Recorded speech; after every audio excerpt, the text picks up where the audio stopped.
Today we're on Daf Mem Aleph Amid Beis. Ubevad shalotehe mufsekes. Right, the thread is not torn. Anyway, Shamet Minei, Matirin mi beged lebeged. You're allowed to take tzitzis off one beged and attach it to a different beged. And we're going to soon see that that's a gigantic machlokas, whether you're allowed to do that. Dilma, the Gemara says no, you can't derive the conclusion that matirin mi beged lebeged because perhaps the blood. We're talking about a case where the first garment was bloy. Bloy means it was worn out. It was like all disintegrated. And in that case, you can certainly take off the tzitzis and put them on another garment. And Toner Rabbanon, Talis Shekula Tcheles, you have a garment that's entirely dyed with Tcheles, is Kol Mine Tziv'onim Potrimba. Any type of color will satisfy your requirement of tzitzis, chutz mikol ilon, but will not allow you to dye your tzitzis in kala ilon, which is in English called indigo. That's a fake kind of tchelis.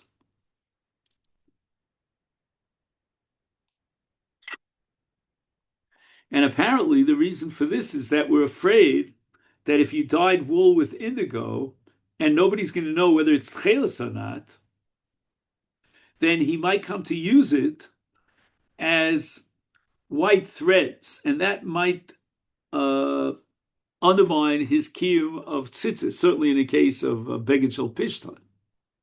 Meisvei, we're going to ask a contradiction from another brisa. Talis ein poter balamina. It would seem that if you want to put tzitzis on a beged, then since the beged has dalid kanfos, you need a min of tzitzis that is the same identical min as the talis.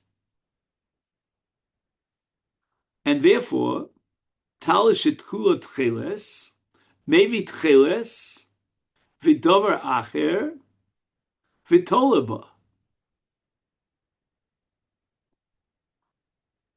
So he can affix to the garment tcheles and another min, the kala ilan lo yavi. But as far as indigo is concerned, he has a thread that was dyed with indigo, which is called kala ilan. He should not bring it, but vim hevi kasha.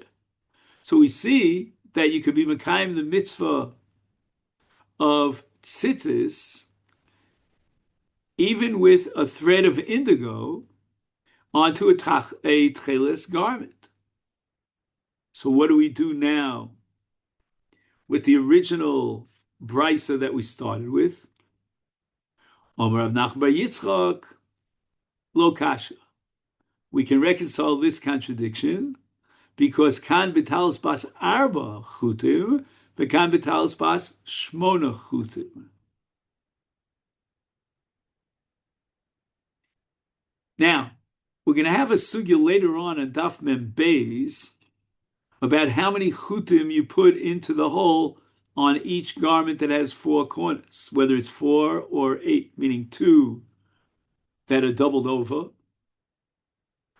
No, I'm sorry, 4 that are doubled over make 8, or 8 that are doubled over to make 16. So the first brisa, which says chutz mikola ilon, we're talking about a beged that has only 4 chutim that were put into the hole and folded up.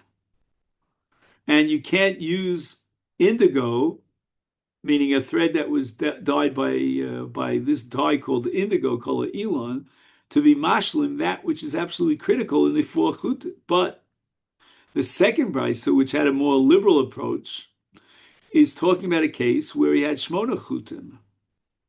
And if he has shmona chutim, which he put through the hole, the nekev, and folded it over to make 18, then it's no big deal if you take off a thread that was dyed indigo. So let's give a little bit of a summary here. He has a nice summary here. In the first brisa, where indigo does not generate a kiyum of tcheles, that's a case where he had only 4 threads. two were made of bona fide real McCoy tchelis, and two were made of indigo. And this is possible. Why is this possible? The tzitzis are not of the same color. They have to be all the same color. But in the second brisa, where he has eight tzitzis threads folding them over to form 16 strands, the first four threads contain two of tchelis and two of white. The superfluous threads, meaning beyond the four up to the eight, include some threads of indigo that were dyed with indigo. And in this case, we don't rely on the indigo threads, right? The garment already has tzitzis without the indigo threads.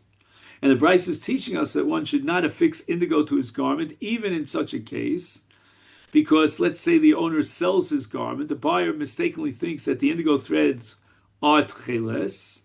The garment has extra threads, he might remove indigo threads from it and use it for as a tcheles because he thinks it's tcheles for another garment.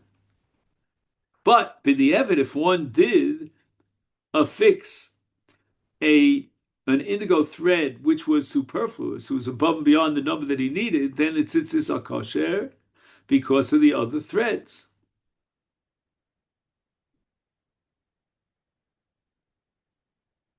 Okay. Now, according to Rav Nachman bar Yitzchak, the second brisa would say that lechatchila you should not use indigo, even though you've got eight threads and there are superfluous threads, because somebody might mistakenly take them off and use them on another beged as tcheles. Shami name beged. From the very fact that you're afraid that somebody might take off this indigo dyed thread and put it onto another beged as tzitzis, means that you can take tzitzis from one beged and put it on another beged. And the Gemara says, Dilma de'evet. In other words, the truth is, I agree that ein matirin mi beged li beged. You don't take off tzitzis from one beged to put it onto another beged, but if he went ahead and he did this, even though he wasn't permitted to do so, but nevertheless the talis is kshera, the tzitzis he was yotze. Itmar. Rav Amar ein matir mi beged li beged. This is also a sugya in Shabbos about Chanukah. And you're not allowed to take off, it's a bizui mitzvah to take off the tzitzis from one beged to put it on another beged. Shmuel matirim beged. It's not a bizui mitzvah if you're using it for the same mitzvah of tzitzis. Rav Amar ein madlika mininer l'ner. You can't take one of the neros of Chanukah and use it after you lit it for Chanukah for another ner. Ushmuel madlika mininer. That's not a bizui mitzvah because you're using it sachakol for the mitzvah of ner Chanukah. Rav Amar ein halacha kirevi Shimon begreira. Right, Rav Shimon holds that if you carry a very heavy, what do you call it?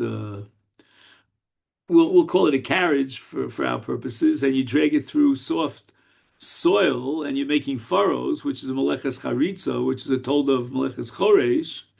Nevertheless, Rabbi Shimon allows it because he says you have no intention to make charitzim. You're just trying to transport the carriage from place to place.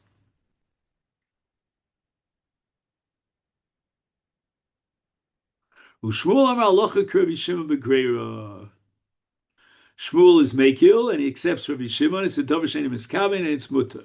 Now I said that the carriage was very heavy. I don't know. That's probably not correct because if the carriage is very heavy and the soil is soft, it might be what's called a psik resha.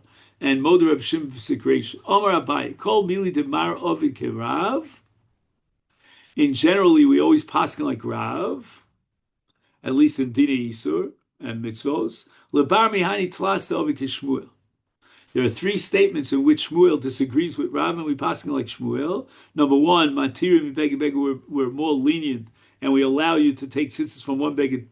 Umadlikim miner l'ner, take it from one to the other. And halacha Reb Shimon begreira, and we passing like Reb Shimon that Dov Shein Miskaven is potter, maybe even mutter. The Sanya Reb Shimon Omer gorer adam mite kisa v'safsol. I called it a carriage, he calls it a bed, a chair, or a bench. And it's not necessarily so that he's going to make furrows in the ground. And it's not a psikresha, and he has no kavanah to make charitzim. Rav Yehuda Mosale Lakatz. Rav Yehuda would give his talis to a launderer. I'm not sure. I think this launderer was a non-Jew. and you never know what's going to happen. But nevertheless, Rabbi Yehuda was Mekil, and he wasn't concerned with the fact that the launderer would tear one of the strings of tcheles, or not necessarily deliberately, or might have a situation where he tears it during the laundering process, and he's going to replace it so that when the Baal comes, he'll look like he has the original threads. And what does this launderer do? He finds a thread that's dyed with color Elon, which costs peanuts, and he's going to attach it to the garment instead of the real McCoy Tcheles. But Rabbi Yehuda is not concerned about this. Rabbi Chanina Ovid Sisa. Rabbi Chanina, when he gave the tassel laundry, he wasn't going to take any chances. So what did he do? He would roll up the tzitzis into a ball to ensure that they do not tear. Or Ravina, who's also worried about the launderer replacing a chut with kala ilan, is chayet lehu mechat. He went even a step further. He would sew the tzitzis onto the hem of the talis. I mean, you wouldn't even see the tzitzis. He would fold over the edge of the talis to form a hem, place the tzitzis inside, and then sew them shut. Tana Rabbana, we learned in a brayso. Kama chutim hu nosein. And here we have a three-way machlok. We have a two-way machlokas. Is according to Beis Shammai, that's what we're familiar with, is arba. You have 4 strings, put it through the hole, and now when it folds over, you got 8. Ubeis Hillel omrim shlosha. 3 strings into the hole, they form 6. The kamatehe meshuleshes. How much of the tzitzis are below the krichos, and they're loose and they hang down? Beis Shammai omrim arba. Right, arba etzbaos, which would be 1/3, because there are 12 etzbaos from top to bottom according to Beis Shammai. And Beis Hillel omrim shalosh. The shalosh of Beis Hillel omrim achas mi arba b'tefach shel kol adam. Okay, then. Now the Gemara goes through a bunch of different calculations to figure out how much is 4 tfachim. 4 etzbos, how much is 6 etzbos, how much is 5 etzbos, depending upon which finger of the hand you're using. Okay, then? So this is where we'll stop for today. And I wish you a great Shkoyach. week. Take care. All the best.